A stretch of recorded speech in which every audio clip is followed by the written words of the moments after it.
प्रीति कश्यप जिंदाबाद जिंदाबाद, प्रीति कश्यप जिंदाबाद जिंदाबाद, राष्ट्रीय मजदूर एकता पार्टी जिंदाबाद जिंदाबाद, हमारा विधायक का साहब प्रीति कश्यप प्रीति कश्यप प्रीति कश्यप हमारा विधायक का साहब प्रीति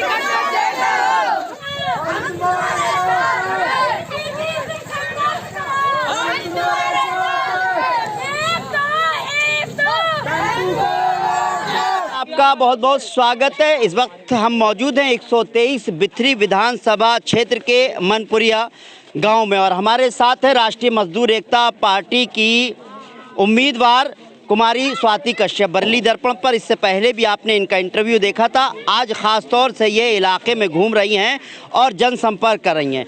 एक बड़ा हुजूम इस इलाके का नज़र आता है जो इनके साथ खड़ा हुआ है। ये तस्वीरें आपको बयां कर रही हैं कि लोग चाहते हैं कुछ बदलाव।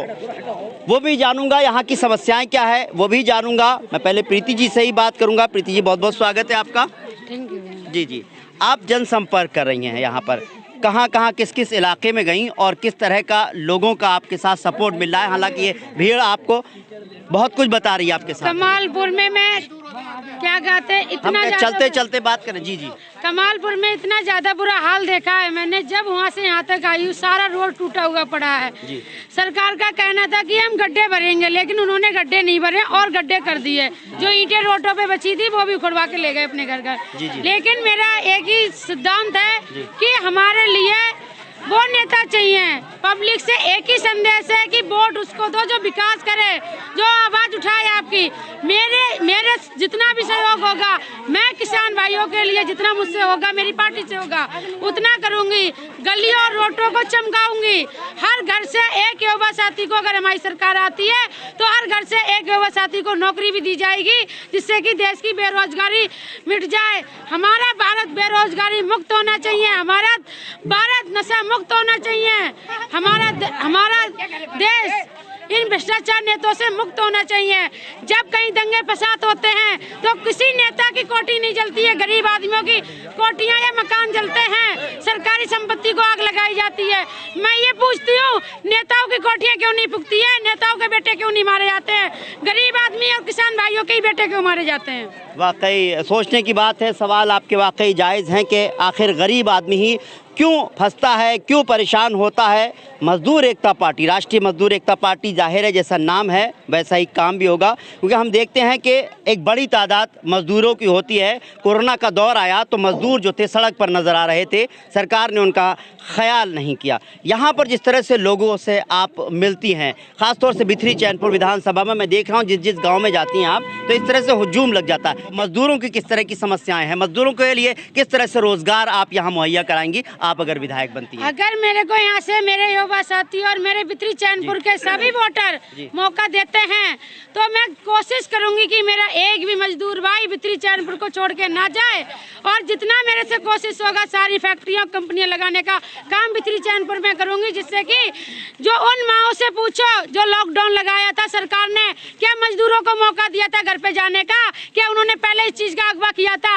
उन औरतों से पूछो जिन्होंने रोडों पर डिलीवरी करी है, उन माओं से पूछो जिनका इकलौता प्रदेश में मरा है, जो हजार किलोमीटर से चल के आई है।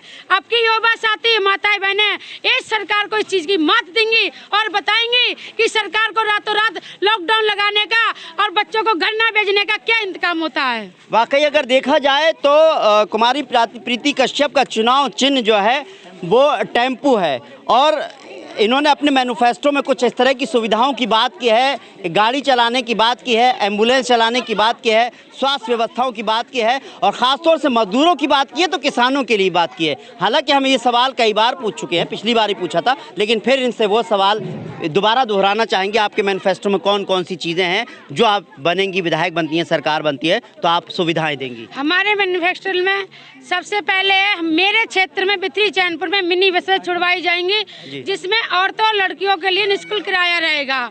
तो किसानों के लिए आधे रेट पे खाद मिलेगा, बिजली पानी मुफ्त में दिया जाएगा।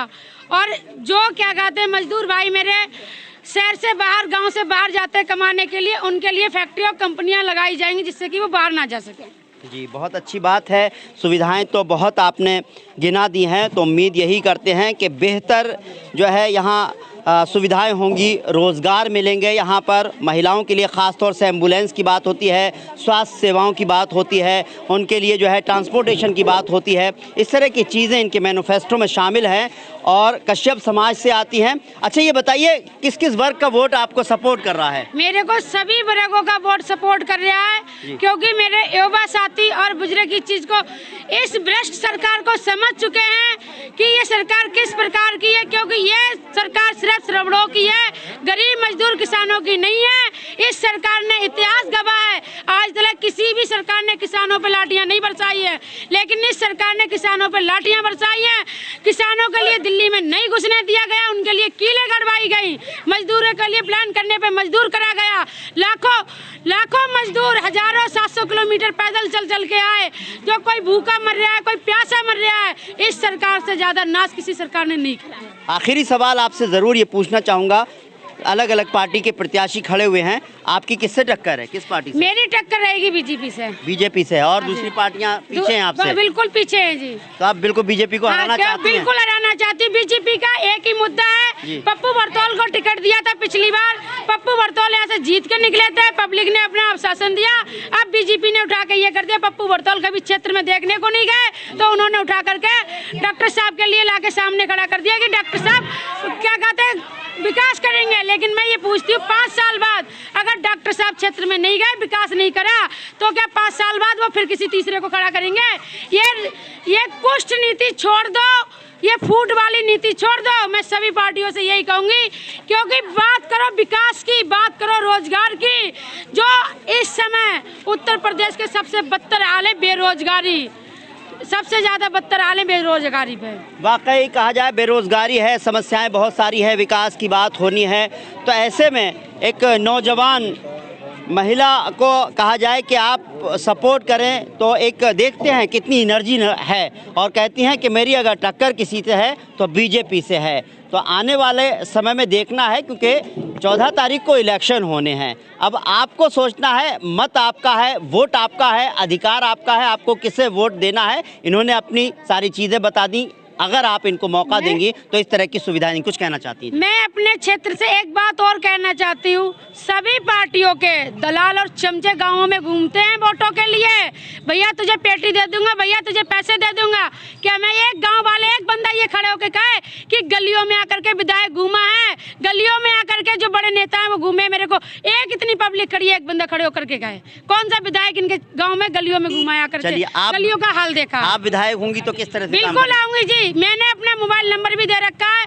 अगर मैं यहाँ से जीत के भी नहीं निकलती हूँ, मैं लोगों से एक रिक्वेस्ट जरूर करूंगी, कोई भी काम हो मेरे लायक, कोई भी सेवा हो तो मेरे को फ़ोन जरूर करें। मेरा वो फ़ोन नहीं है कि चुनाव के बाद फ़ोन बंद हो जाए। मैं 4थी बार चुनाव लड़ रही हूँ, मेरा एक ही नंबर चल रहा है, वही नंबर चलता रहेगा हमेशा। 4थी बार चुनाव लड़ रही हैं, कहती हैं कि हमेशा लोगों के काम आती हूँ, नंबर मेरा जो है हमेशा लोगों के पास रहता है।